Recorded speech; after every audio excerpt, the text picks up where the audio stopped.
Chega mais que hoje a gente vai falar de casamento.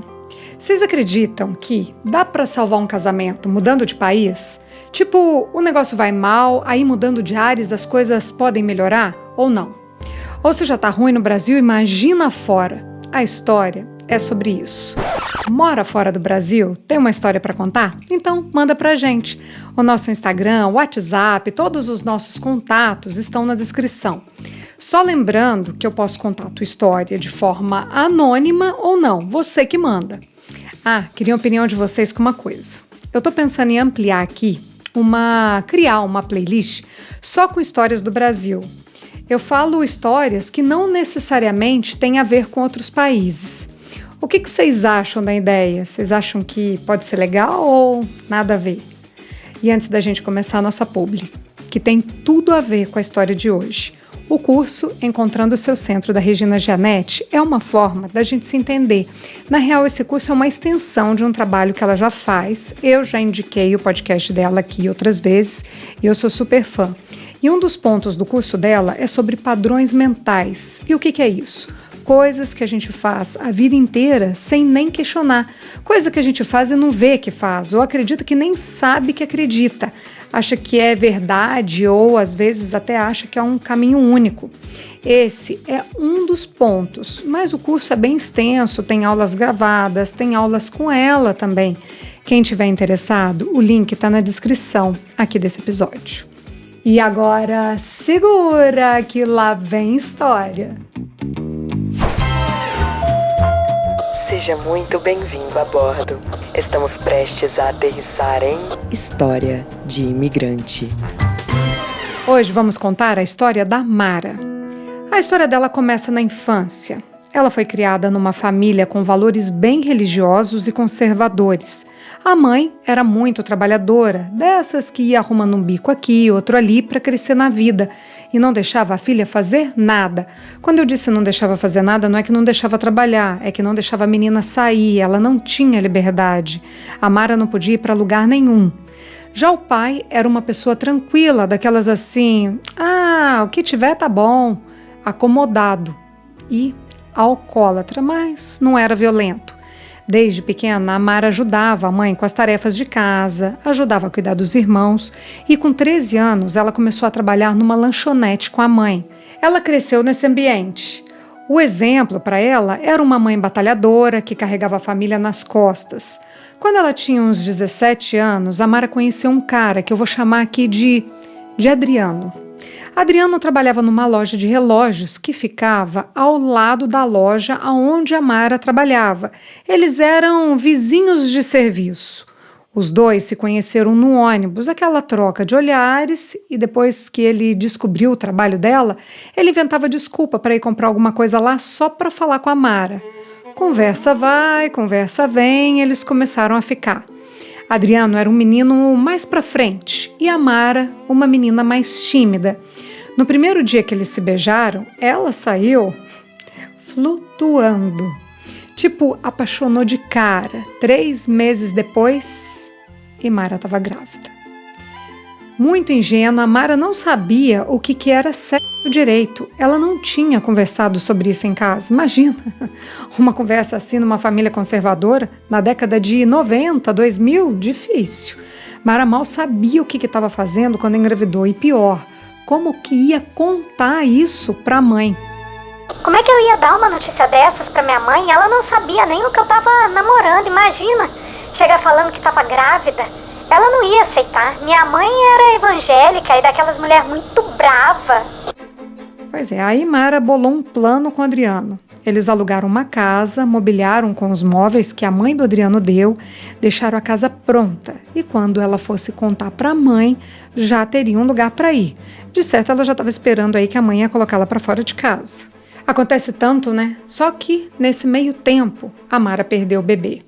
Mara trabalhava de repositora numa loja de cosméticos e carregava muito peso. Não sei se foi por causa disso, só sei que ela perdeu o bebê e a mãe dela foi descobrir que a filha estava grávida no hospital. A mãe da Mara ficou arrasada, mas não tinha nem o que fazer, né? Só que, como o apartamento da Mara e do Adriano já estava pronto, eles resolveram morar lá. Eu resolvi ir mesmo assim, porque não queria mais aquele clima da minha casa. Aquilo era uma prisão, eu não podia fazer nada. Bom, lá foram eles morar juntos. Mara ganhava menos que um salário mínimo, ela vendia o vale-transporte, pedia dinheiro emprestado para poder ajudar nas despesas de casa. Adriano também trabalhava, mas, gente, eram 2 crianças de 17 anos. Como é que mantém uma casa? Como é que paga a conta de água, luz, telefone, aluguel, supermercado, remédio? Como é que paga? No perrengue, né? No meio disso tudo, Mara teve um filho, depois outro. Depois que as crianças nasceram, Adriano começou a deixar Mara em casa à noite e ir para as baladas. Eu nem preciso falar o que ele fazia sozinho na night. Sozinho não, né? Pois é, aí começaram as traições e em casa nada que a Mara fazia estava bom. Nada tinha valor. Adriano resolveu abrir uma loja de relógios. Vendeu o que tinha e o que não tinha, pegaram um empréstimo para abrir essa loja e não deu certo. Faliu. Quando isso aconteceu, a Mara passou a pagar as contas de casa sozinha. Todas as despesas eram por conta dela. Até que apareceu uma oportunidade do Adriano ir trabalhar em Londres. Oportunidade de trabalho para ele. Mas se a Mara quisesse continuar casada com ele, ela também tinha que ir. Mara nunca tinha pensado em morar fora do Brasil. Ela nunca estudou inglês, e a não ser aquele básico da escola, né? The books on the table. Ou seja, nada. Mesmo que a vida não estava lá, essas maravilhas, ela estava bem no Brasil com os filhos. Mas aí o Adriano insistiu. Ela perdeu a chance de sair desse relacionamento ali, de pular fora disso. Mas não. Mara cresceu vendo a mãe fazer de tudo pelo casamento e aprendeu que era isso que uma mulher tinha que fazer. O possível e o impossível em nome de um marido. Ai, gente, depois eu comento. Mara deixou os filhos com a sogra e partiu tentar fazer esse casamento dar certo. Partiu Inglaterra. Mas, gente, ela chegou e foi morar num quarto, um quarto dentro de uma casa que ela não conhecia ninguém. Não conhecia ninguém na casa, no bairro, na cidade, no país. Isso foi em 2022. Mara chegou em Londres no sábado e começou a trabalhar na segunda-feira. Foi ser camareira no hotel. Como eu disse, ela não falava nada de inglês, mas a sorte é que tinha um casal de brasileiros que também trabalhava lá e ajudou a Mara a fazer as tarefas, né? Falar o inglês, o básico, ali entender pelo menos. E para o Adriano estava bom, o serviço estava de vento em popa. Só que aqui, mais uma vez, em vez dele aproveitar que estava ganhando bem, fazer um pé de meia para a família, fazer um planejamento para levar as crianças para morar com eles, sair para viajar com a esposa, o que ele fez?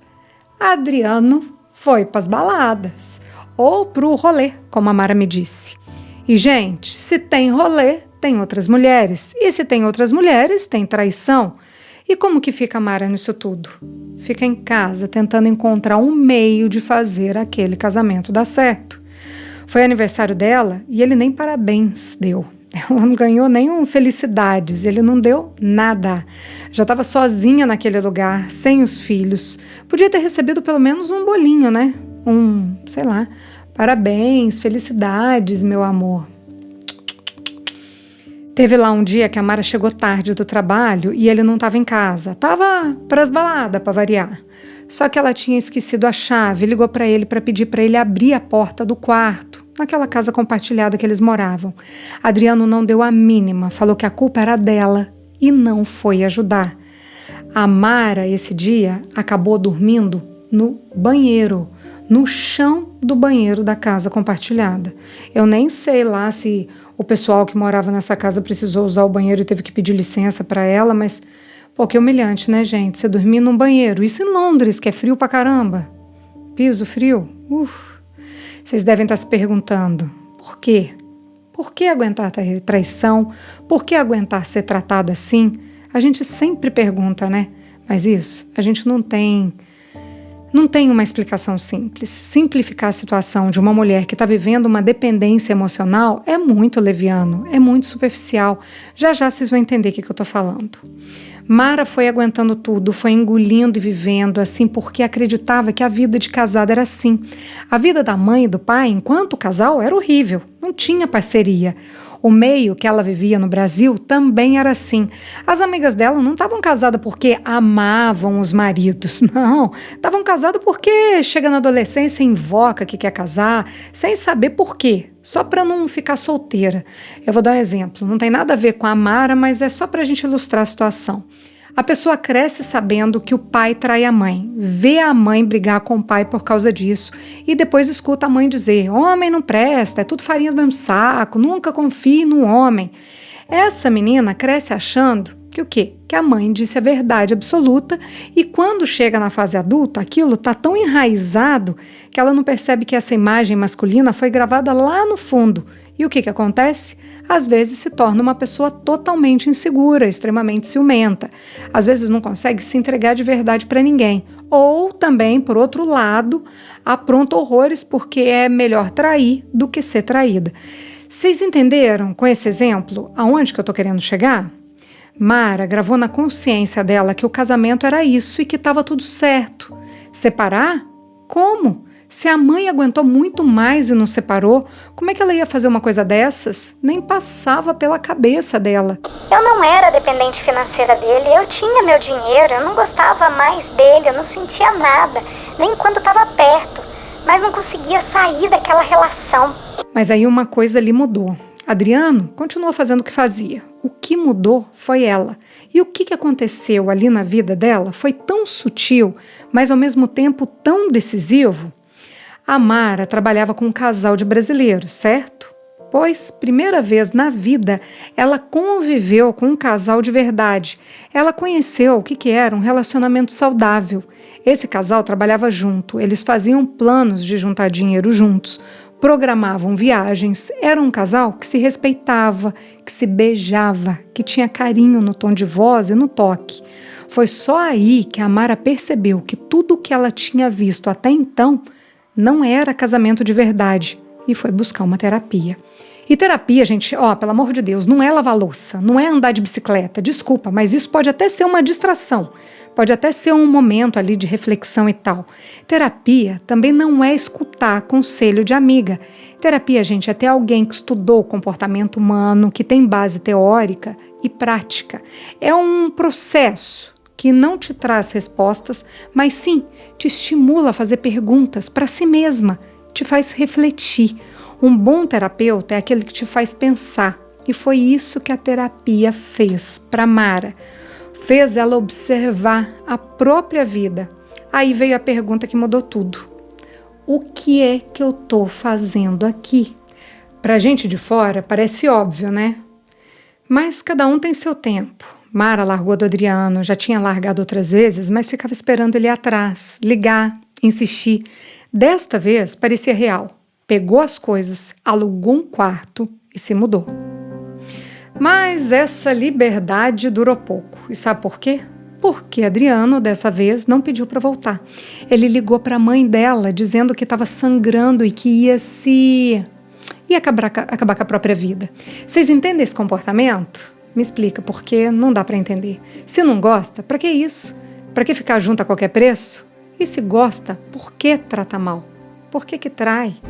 A mãe da Mara mandou a filha ir atrás dele, chamar uma ambulância. A mãe mandou a Mara cuidar do marido. Quando a Mara chegou na casa, no quarto do Adriano, o que ela encontrou?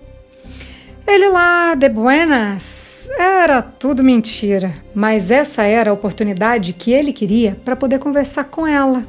E ele não queria só conversar. Adriano convenceu Mara a voltar. Acreditam? Ela caiu nessa de novo? E para piorar, ela voltou para morar e carregou os móveis que ela tinha levado embora, tudo sozinha, de volta para o quarto dele. Ele nem para ajudar ela com a mudança. Fizeram as pazes, mas não durou nada, não tinha afeto, não tinha sexo também. E mesmo quando tinha, não era aquele fuque-fuque gostoso, orgasmo. Vixe, ela até sentia prazer, orgasmo, mas era só se ela se estimulava. Não tinha intimidade, tinha um cara que vinha de vez em quando, fazia o que tinha que fazer, gozava e já era. Deus me livre. Mara aproveitou um dia que ele não estava em casa, fez uma ligação de vídeo e terminou. Desta vez, foi definitivo. Mara arrumou um lugar para morar e olha só isso. Só depois da separação é que a Mara descobriu que estava ilegal na Inglaterra. Vou até falar uma coisa aqui para poder servir para outras pessoas. Para morar em outro país, você tem que ter visto de estudante ou de trabalho ou residência ou cidadania. Fora isso, você está ilegal. Quer ir para gringa? Vá, mas vá sabendo que não é a mesma coisa que mudar de cidade, estado e muito mais burocrático e caro. Mara não sabia nada disso e estava lá ilegal sem saber. Já que estava lá, depois da separação, Mara resolveu ficar e aos poucos conseguiu levar os filhos para viver com ela. Mas olha só, foi a Mara que pagou a passagem dos meninos. Isso porque o Adriano ganha bem, ele ganha muito mais que ela. Mesmo assim, ele não quis ajudar com as passagens dos próprios filhos. Ele falou para ela assim: quer trazer os meninos? Beleza, então se vira. Que tipo de pai que pune os filhos para atingir a mãe? O máximo que Adriano fez foi pagar pensão. Aliás, o máximo que ele faz, 100 libras por semana e ainda reclama. Fala que não vai ficar sustentando mulher. Pra gente ter noção, em Londres ela paga 350 libras por semana de aluguel de um estúdio. Então esse dinheiro que o Adriano dá, não dá nem para pagar nem metade do aluguel. Quem dirá comida, conta. Um dos meninos está com dificuldade na escola, ela me contou, e está precisando de um professor particular. Isso vai custar para ela aí 70 libras. Adriano falou não.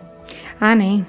Podia pagar direto à escola, se o problema é achar que está sustentando a mãe da criança. Mas não, né? É porque não presta mesmo. Nem para ser marido, nem para ser pai. Gente, pensão de filho é red flag das grandes, hein? Se o cara não paga ou ganha bem e paga pouco, acende um alerta aí. Se tiver saindo com um homem que tem filho, é legal dar uma olhada nisso daí, viu? Mara vive no perrengue. Ela colocou guarda-roupa para dividir o estúdio em 2 quartos, uma para ela e outra para os meninos. E no final das contas, ela acabou seguindo o modelo da mãe. Aguentou por muito tempo o marido que não prestava e agora carrega as crianças nas costas, banca praticamente tudo para eles. Eu vou compartilhar aqui com vocês uma história pessoal minha. Enquanto a Mara estava me contando a história dela e da mãe e das amigas, me fez pensar muito em mim.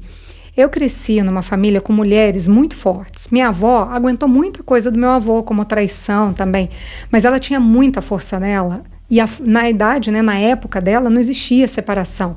Então a minha avó enfrentou muita coisa com meu avô, bateu de frente muita coisa com meu avô. A minha mãe sempre foi independente, lutou pelas coisas que ela queria, muito forte. E eu nasci com esses 2 exemplos.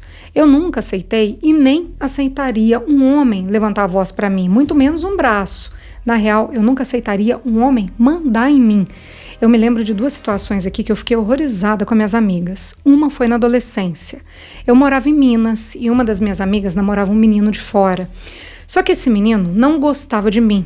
E quando eu cruzava com eles na rua, ele colocava a mão no rosto da minha amiga e virava o rosto, tipo, para ela não me cumprimentar.